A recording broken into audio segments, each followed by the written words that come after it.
Testing, testing.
بسم الله الرحمن الرحيم الحمد لله رب العالمين وأفضل الصلاة وأتم تسليم على سيدنا ومولانا محمد وعلى آله وصحبه وسلم أجمعين سبحانك لا علم لنا إلا ما علمتنا إنك أنت العليم الحكيم ولا حول ولا قوة إلا بالله العلي العظيم. We've reached the 127th Hikma, this blessed collection of aphorisms of the great Imam Ibn Ata'illah al-Iskandari radiallahu ta'ala anhu wa nafa'ana bi'ulumihi fid darain. In this blessed aphorism, he teaches us something very important about the importance of breaking the norms of our souls, of our nafs. And it is by scholarly consensus that the greatest veil between a servant and his or her Lord is the nafs. By scholarly consensus. This is the greatest veil of all. There's all different types of veils. And there are thick veils and there are thin veils. There are thick veils of darkness and there's thin veils of light. But of all of the veils, the greatest veil of all between us and Allah Jalla Jalaluh is our own nafs. Our own nafs is also our greatest enemy. So in this aphorism, he teaches us something very important here. كيف تخرق لك الأوائد وأنت لم تخرق من نفسك الأوائد. This might translate, how will norms be broken for you when you have not broken the norms of your soul? So this is about breaking the norms of our souls. So let's look at this. كيف is, we form a question, and here, how? تخرق. We have this word تخرق, مبني المجهول. The passive tense, خرق يخرق or خرق يخرق, is to tear or to pierce or to make a hole in. خرق. So here this idea of tearing, piercing, translate here as breaking. So what is being broken here? لك الأوائد. So this word awa'id, is the plural of one of the plurals of ada. And ada is a norm, a custom. So it comes from the word ada yu'udu, which is to return. It's also the same word that we have for Eid, because it returns time and time again on the lunar calendar. And so our customs, our norms are the things that we do regularly.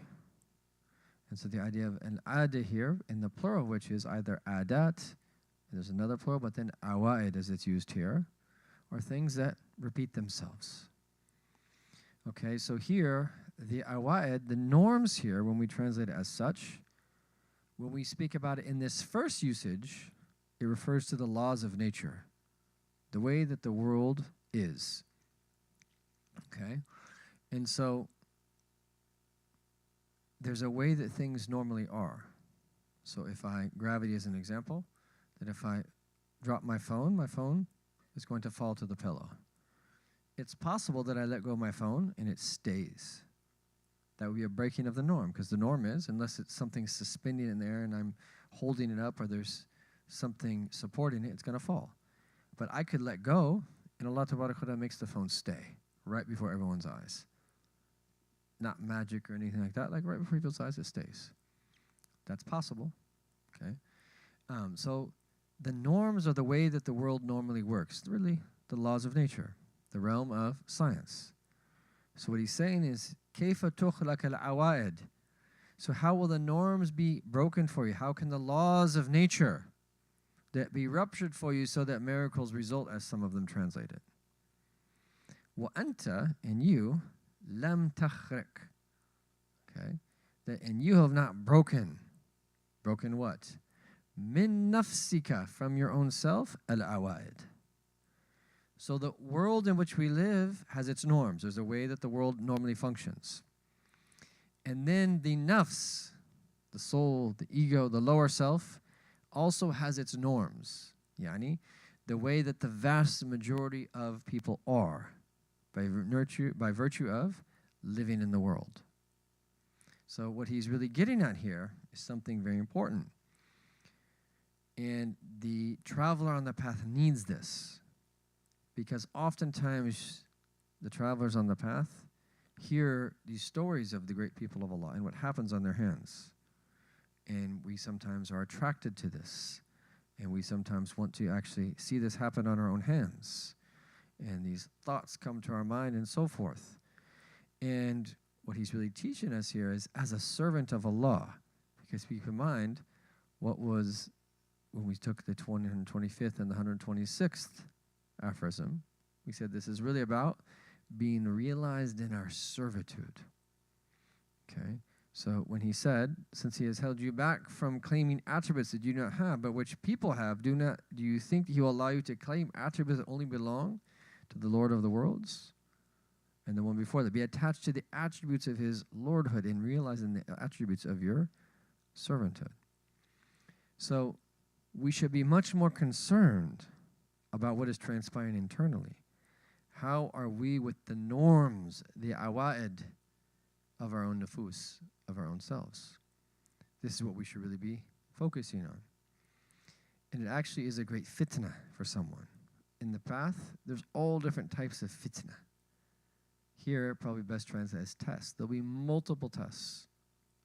And one of the biggest tests is to become well known, is to be looked up to, is to attain status, is to be accepted by the people, is to have people praise you or congratulate you. This is one of the big tests, but there's many, many others. Then there's other tests that come as well. And someone actually might be tested with seeing a breaking of the norms happen on their hands. So the people of dunya, if someone wrongs them and they make dua against them, and then something bad happens to that person, a person of the dunya who doesn't know anything about the spiritual path, like, see, my dua was answered. Look what happened to that person. My dua was answered.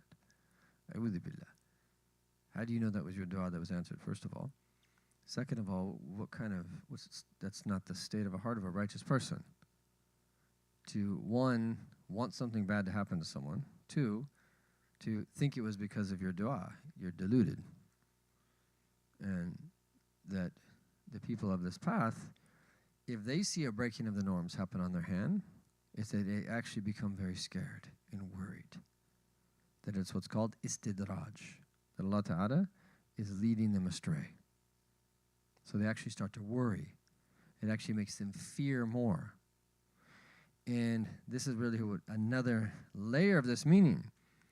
If someone in treading the spiritual path has these types of things happen, it actually is a test. Do we incline towards them? Do we think it's because of something that we've done? And are we impressed with ourselves? Do we then admire ourselves? Or do we do what we're supposed to do, which is focus on tahqiq al-ubudiyah, actualizing and realizing our servitude before Allah. And so, this is why the scholars of the science have always said, a'zamul karama, the greatest karama. Inshallah, we'll speak soon about these different names that the scholars have given for the different categories of khawariq al-adat, breakings of the norms. And one of them is called a karama, as opposed to a mu'jiza. You can both roughly translate it as miracle, but a karama is a saintly miracle that happens on the hands of a righteous person. And the idea of it being a karama, it's a way of honoring this person and showing to people that that person's special. But the true people of Allah don't want these things to happen on their hands and hide them if they do. But the point here is that the greatest karama of all is istiqamah. The greatest karama is istiqamah. And it's rhyme prose in Arabic. But the greatest breaking of the norm is to be a person of uprightness. Why? Because you're breaking the norms of yourself. That is the affair in its entirety. It's learning to break the norms of the self. That first lowest state, which is the default state for the vast majority of people, of the nafs of being ammara bisu, ever inciting to evil is that you go against it. And this is essentially what this is about. So, this is something that can happen. And part of the reason it's mentioned here in the Hikam is because the people who actualize their servitude before Allah, there is that power of the ruh that can come to the surface at times. And from the means of that, everything is from Allah Ta'ala. Amazing things can happen when the ruh starts to dominate over the body. Because the ruh has a sultan to it, where that's what we want, is we want to be ruhaniyin, and is that we have our arwah, our spirits, overcome our body. And this is what we should strive towards. And the intellect's function, if you remember from the past retreat, is to give victory to the ruh over the nafs. And the more that the nafs takes over the heart, the less sultan the ruh has. The more that the ruh takes over the heart, the more pure the heart becomes, and the more purified the nafs becomes and moves up in degrees until it eventually becomes mutma'innah and tranquil. And so it's in this context that he mentions this. And he says here, كَيْفَ تُخْرَقَ لَكَ الْأَوَائِدِ. How will norms be broken for you? وَأَنْتَ لَمْ تَخْرَقْ مِنْ نَفْسِكَ الْأَوَائِدِ. When you have not broken the norms of your soul. Now, the basic meaning, this simply means, أَيُّهَا الْمُرِيد, O seeker of Allah subhanahu wa ta'ala, is that don't think that if there are karamat, the breaking of the norms that happens on your hand, is that these are actually truly signs of your piety. That if you have not broken the norms of your own self, is that you're still in a bad state, سيء الأحوال, and that you have what's called al-istirsal ma'a shahawat. You are just acting upon your desires without discretion. And he said that Allah subhanahu wa ta'ala, this is his ada, this is his way that he normally deals with creation, is that he will not cause norms to be broken for someone until someone ceases to have what are called hudud, these portions that the nafs seeks, the shares that the nafs seeks. In other words, is that we detach ourselves from the various things of this world. And so that if this happens while we're traveling the spiritual path, where there's something that appears to be a type of breaking of the norm of some sort, we should fear what is called istidraj. Istidraj. And istidraj is again where Allah Ta'ala leads someone astray because we've gone astray in of our own selves, in terms of our intentions, in terms of what it is that we are seeking. So when we go a little bit deeper, is that these awa'id, these norms, let's just call them, is that some authors, when they comment on this, they say they have two different classifications. There are the awa'id dhahira hissiya. There are the outward norms that are from the realm of the sensory. And there are the awa'id batina ma'nawiya.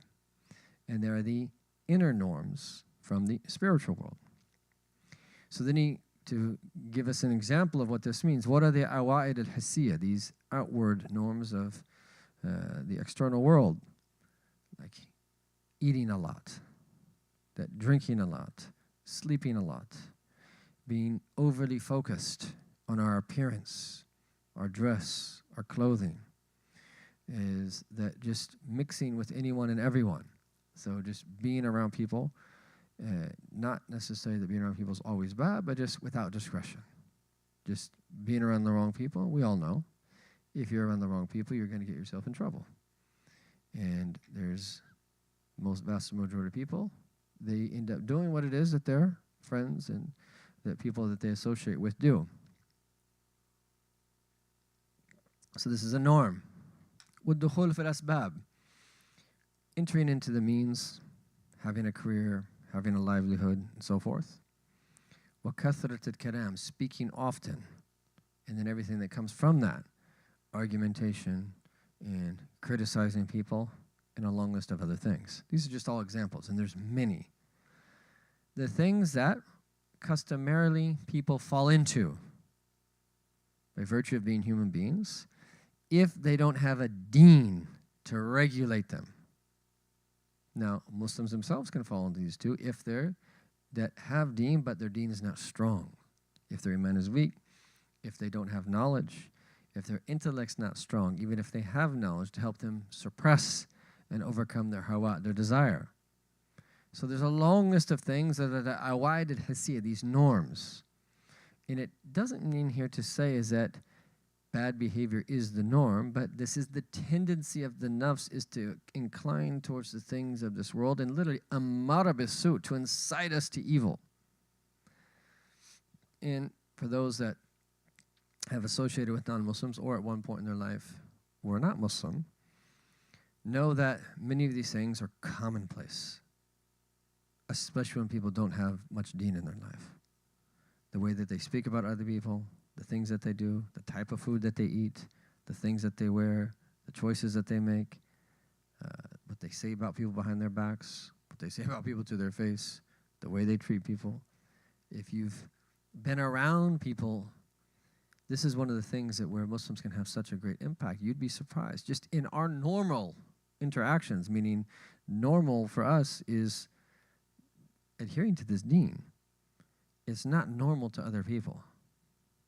It's not normal. People are not used to being around people that don't backbite. People are not used to being around people that actually tell the truth and really want good for them without ulterior motives.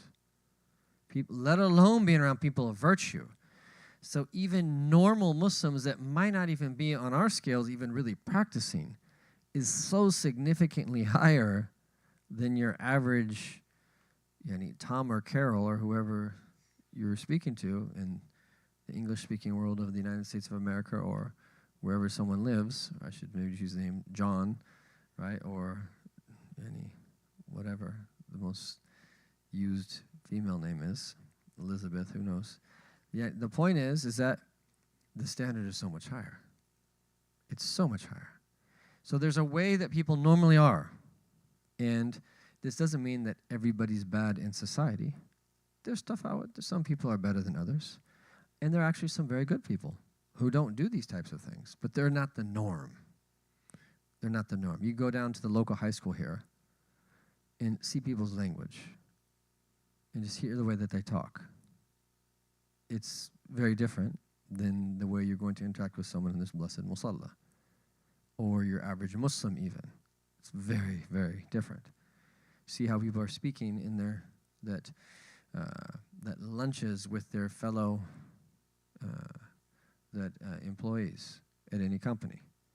And there's different degrees in which people speak. But the point here is that there's a normal way that many human beings are. This first category are the awaid al-hissiyah. These are the outward norms that relate to that physical realm.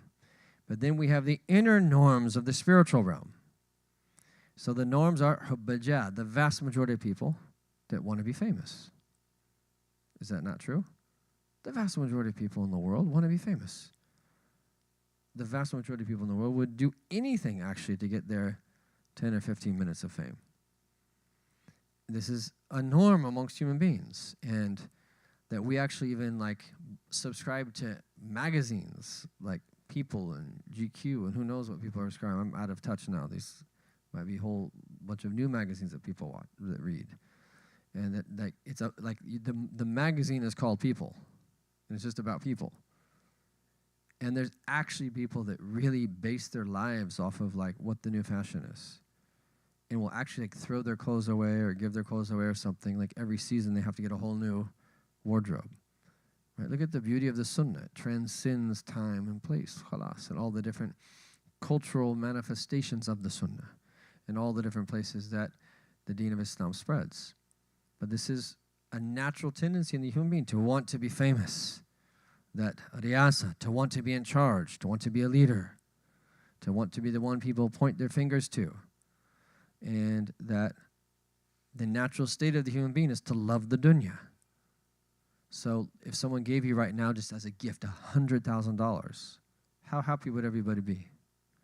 There's people who cheat family members out of significantly smaller amounts of money. There's people who will put a hit on you for even a smaller amount of money. The things that people do for even small amounts of dunya, let alone large. So if someone, and just all of us in this room, if someone just gave you $100,000, would you not be happy? It'd be like one of the best days of your life. You would exert joy that like you've never exerted for in your life. Imagine being like one of the righteous where that wouldn't move you at all. And you actually, instead of becoming happy, actually become very worried. And see it as a test from Allah Ta'ala. And there's people, like these are people that I've met who were given 1 million Saudi riyals, which is roughly $300,000 as a gift. It was for him. And immediately, he got in the car with his driver, and he said, go to here, go to there. From Asr, after Asr, I believe, until night. And then when they were done distributing the money, he held up the bag and said, Allahumma fashhad. Oh Allah, bear witness. He didn't keep a single riyal for his own self. He was given the money and he passed it all out. He distributed. Who would do that? That money was, who would do that? And he might have even had needs in his own home. So there's people like this that exist. They're obviously few and far between. These are the people of Allah Ta'ala. But the point here is to paint this picture of these are the norms. And these are as a part of the internal world of the spirit. Is that people like to be praised. Who doesn't like to be praised? You have to fight against yourself. We love to be praised. If you get praised, like, oh, you just feel so good. Or that people find out that you're a good student, or people that find out that you're actually worshiping, find out that certain things that you did, we get happy. This is all from the internal norms, just as the norms and the tendency of human beings to have arrogance, the tendency of the human beings to have ujub, self-admiration, the tendency of the human being to show off, to desire what people have, fear of poverty, being worried about our sustenance, being hard-hearted, and so forth and so on. They go on and on and on and on. These are all the inward norms of the human being, meaning we might have all of them, most of them.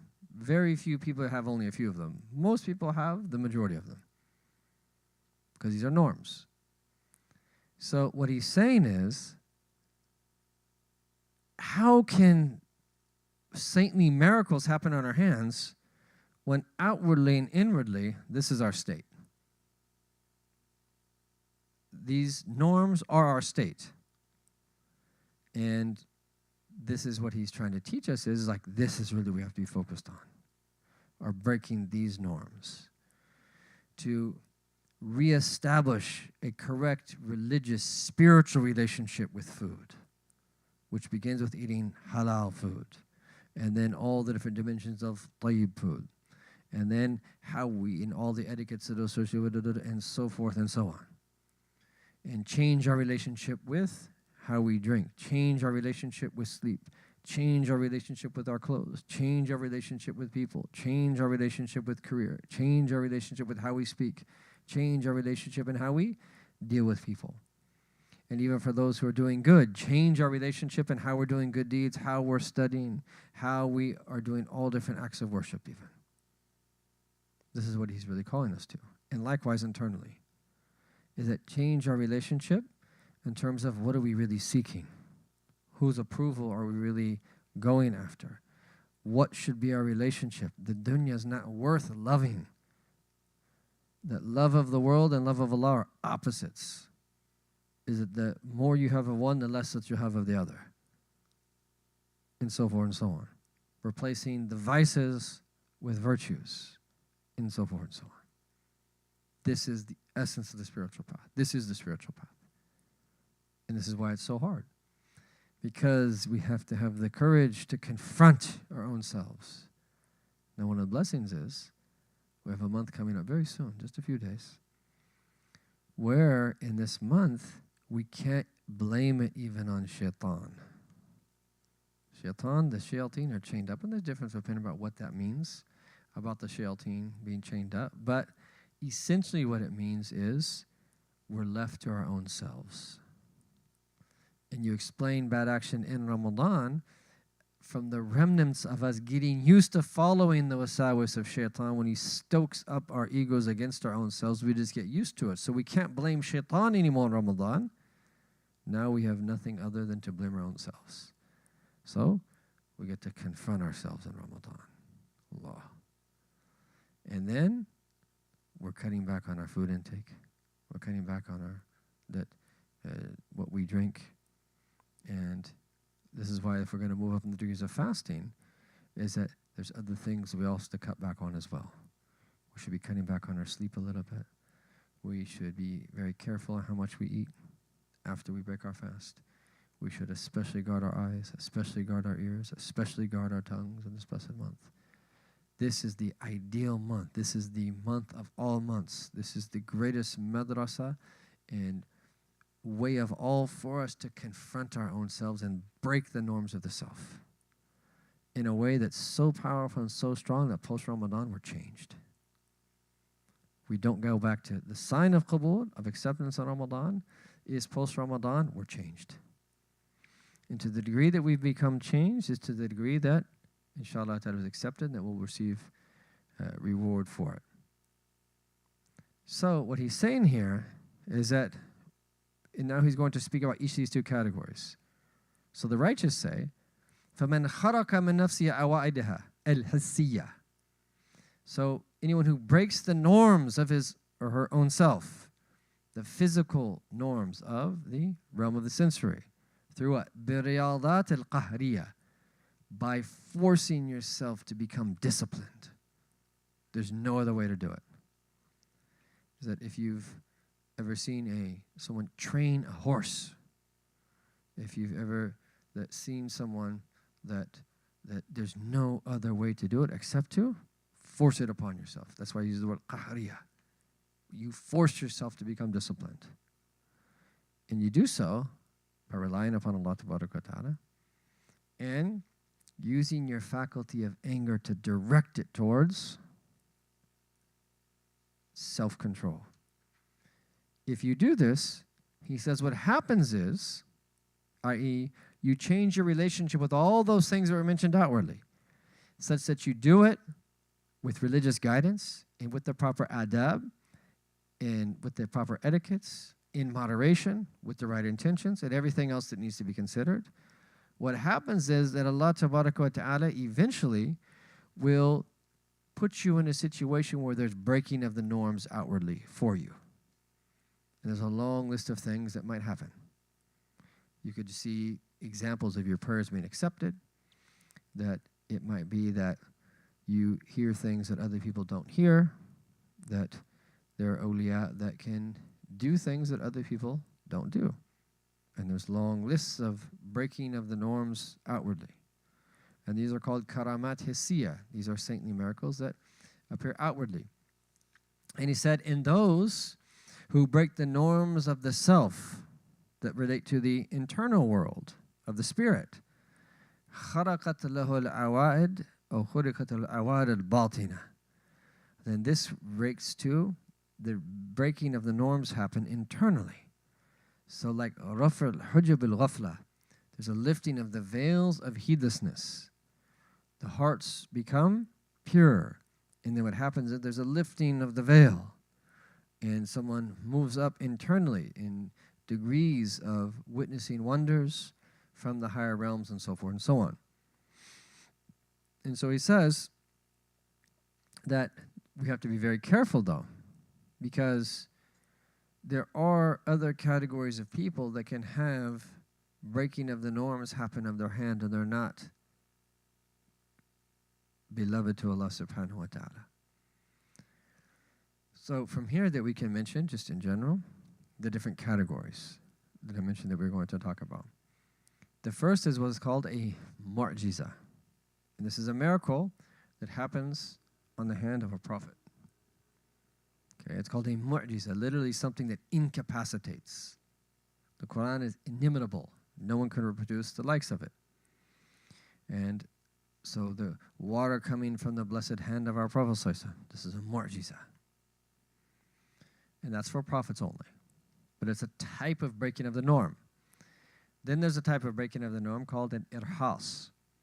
These are also for prophets, but before they become prophets. So like the Prophet Muhammad ﷺ, there was a cloud that used to follow him, to shade him, ﷺ. That's a breaking of the norm. Then there's called a karama.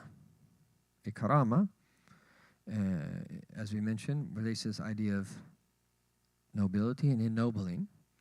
And this happens on the hands of the righteous of the ummah, people that have istiqamah, that break these norms. It's a karama. So the awliya have karamat. And it's wajib, it's an absolute obligation to believe that awliya can have karamat.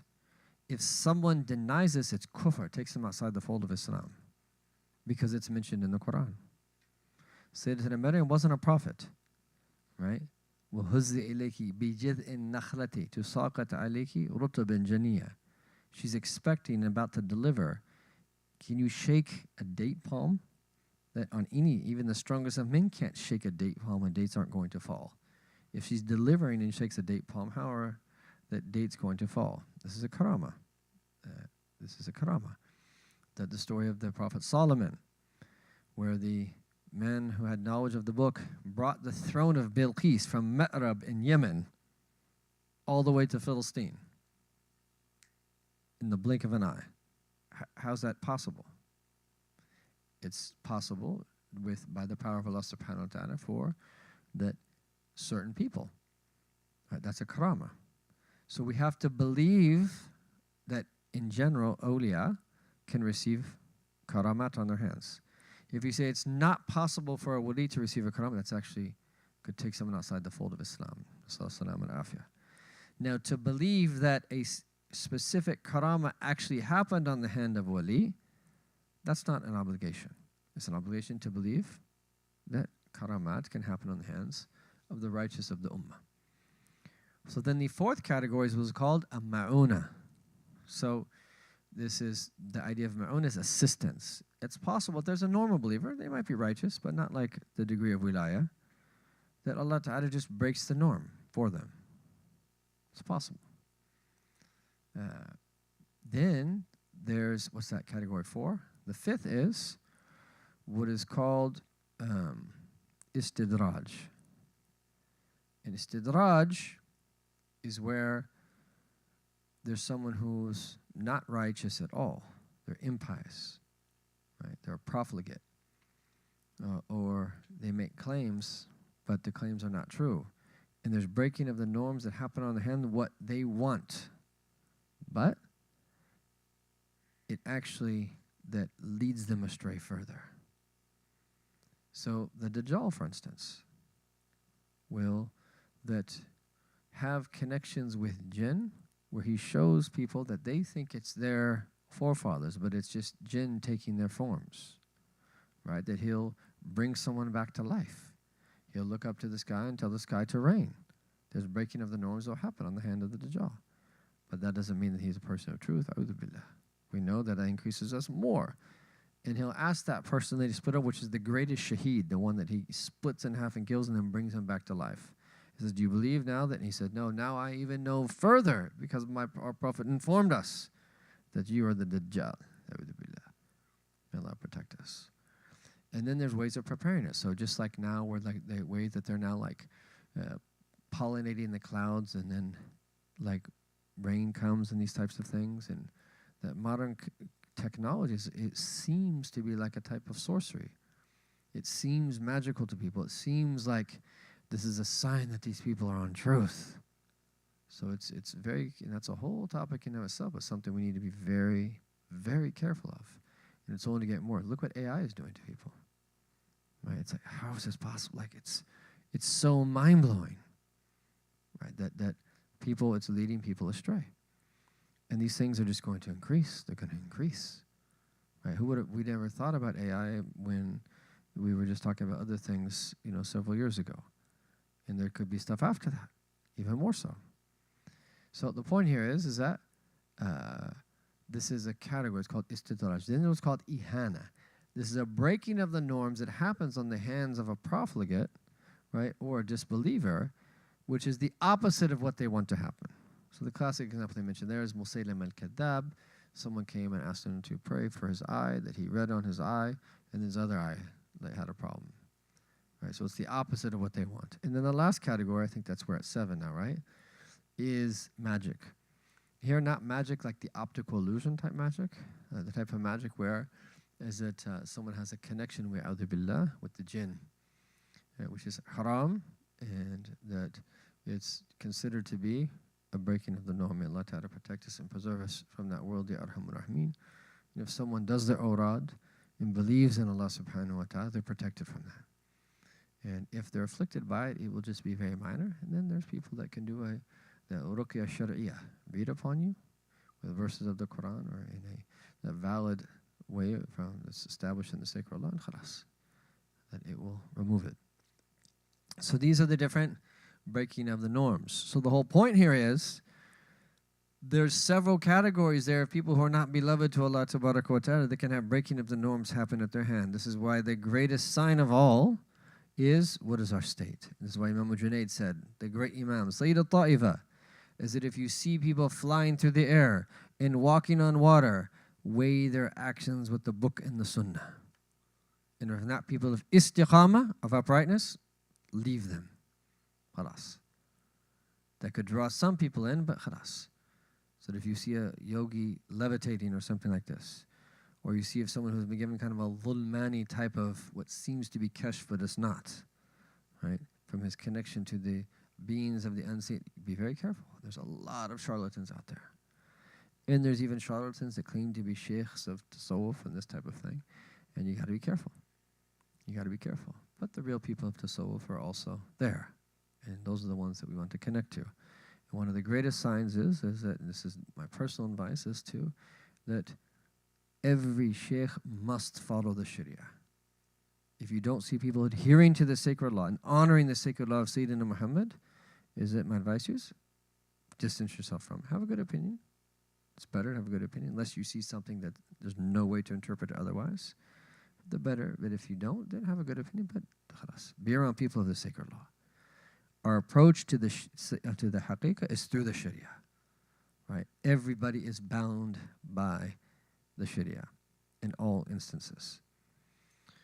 And the real shuyukh are the ones that are most scrupulous in the sacred law. They're most scrupulous in the sacred law in all of their interactions with the opposite gender, with financial transactions, and on everything else. They're the most scrupulous.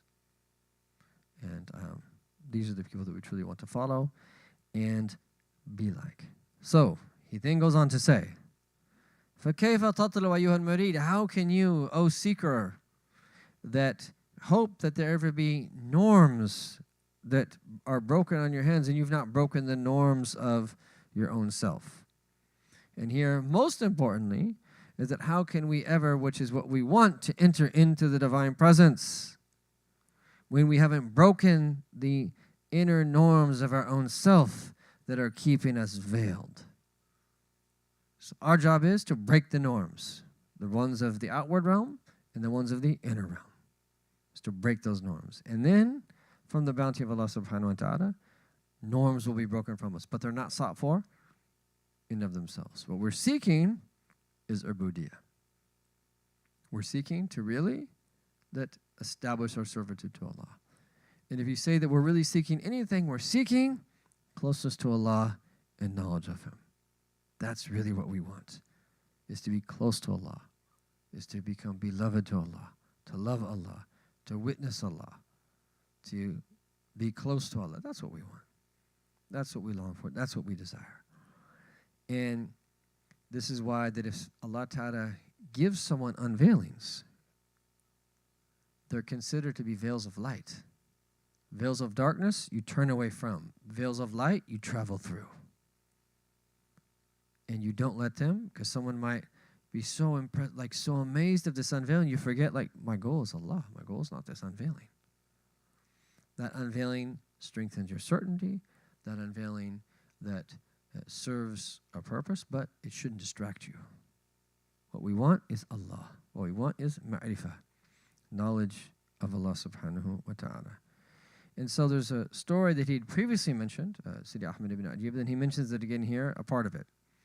And he says he spoke about the man who spent 30 years with Abu Yazid al-Bastami. And he still hadn't tasted what was supposed to be tasted in the spiritual path. And he says to him that after he said that, Yani, I've been with you for all these years. And he says that, would you two do this for 300 years? You're not going to ever taste what the people of this path taste. He says, لِأَنَّكَ مَحْجُوبٌ بِنَفْسِكَ, that you are veiled through your own self. You're veiled through your own self. And so he tells him to do something. Okay, and so he tells him to that go and shave your head and take off these nice clothes. Wear simple clothing and put like a little container around your neck and put some form of nuts in the container.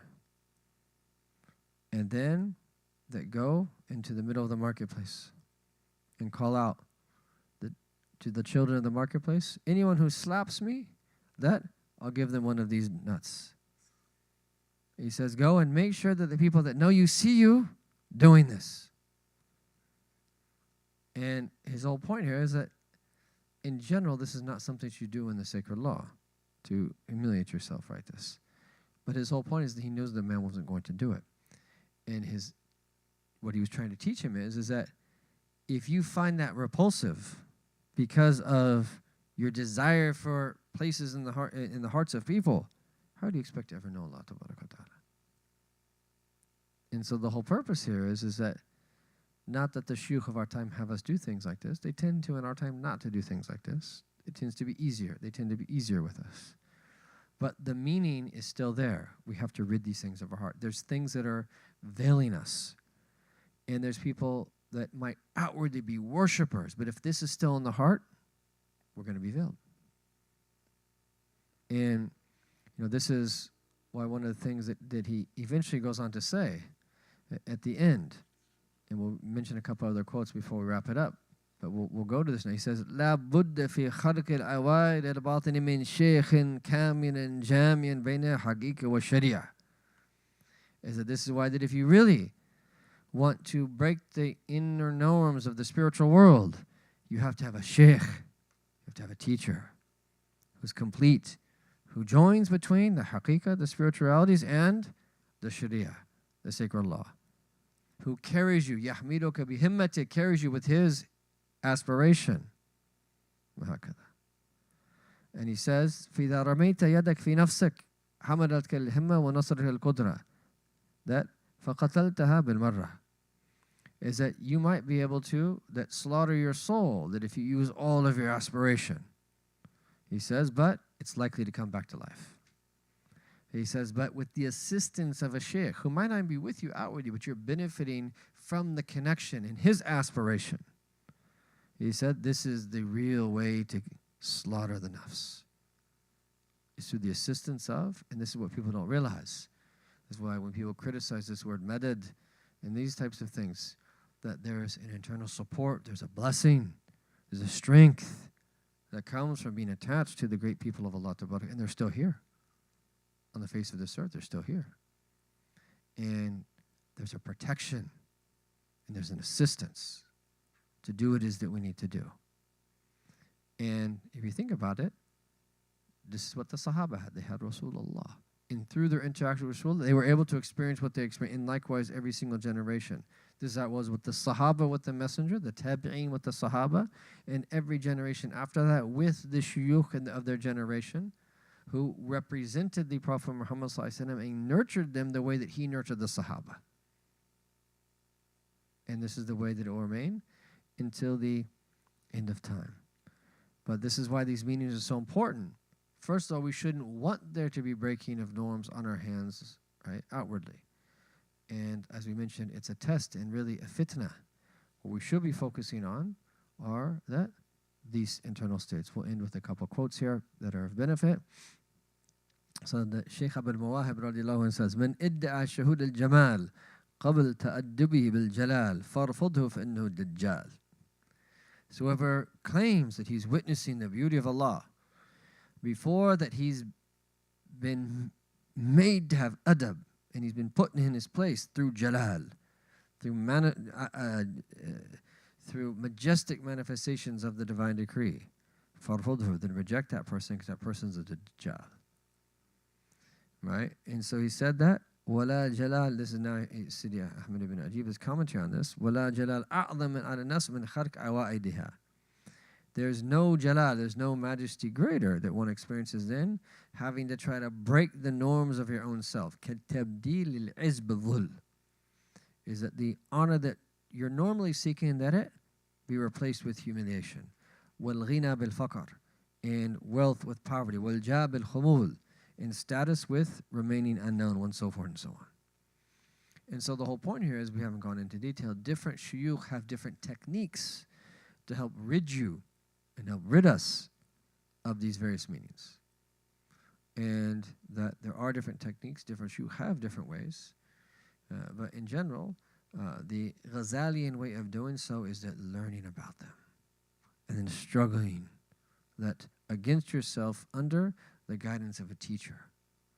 And this is why you have a Shaykh of Ta'aleem, a Shaykh who teaches you outward knowledge. But then you have a Shaykh of Tahdeeb that helps refine your character. And that's what we want, is to be around people that help us refine our character. And this world is a vast world. And once you start to have this open up for you internally, you start to realize, oh my goodness, after studying the basics of the deen, really what I need doing is studying like a book like Ihya al-Ulumuddin throughout my entire life. And this is why the great awliya always loved it. You keep studying outward knowledge. Outward knowledge is essential. It's important. And we need it for the work that we need to do here in the world. But you combine with that inward knowledge. And this is what we want, is to that join between the two.